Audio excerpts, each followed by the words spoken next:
Right.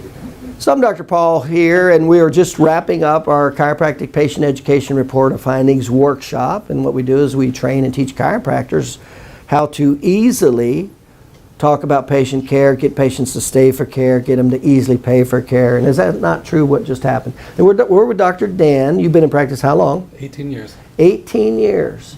And so how did the weekend go for you? It was a great weekend. You took everything, every aspect of practice that we come across and we have trouble with. You broke it down into very fine little points. You've been there, and you have a very detailed, logical answer to everything. So in other words, we showed you exactly what to say and do from the time the patient walks into the office to get them to understand, accept care, and make it affordable for them to stay for care, right? That's right. Okay.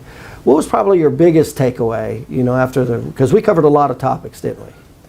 Biggest takeaway, the one that added a lot of value for me, was that you you taught us how to be really good doctors.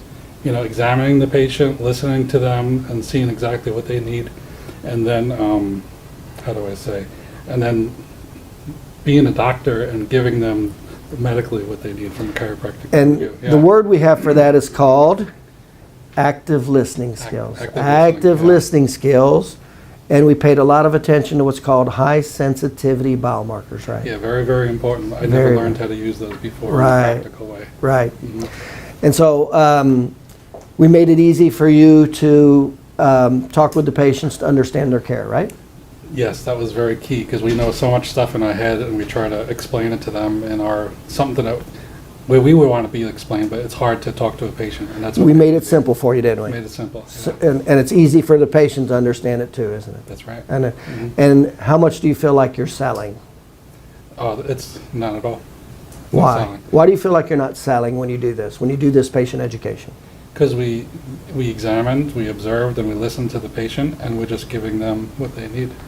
The reason it's not selling is because it's based on the science of the 3 phases of healing. So we know what those are, right? Mhm.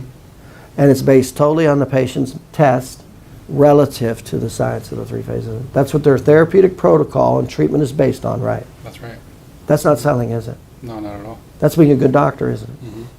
And being able to explain that is being a good doctor, isn't it? Exactly. And what's even better is when you can make that affordable. And we taught you how to do that, didn't it? That's right. How affordable did we show that all your patients can afford all 3 phases of care and stay for all 3 phases of care? How well did we do that? It was great because you made it so simple and easy. Simple, And yeah. like they would never not want to do it. There's no reason to, Yeah. because we made it so affordable. That's right. The way we talked. Okay. Mhm.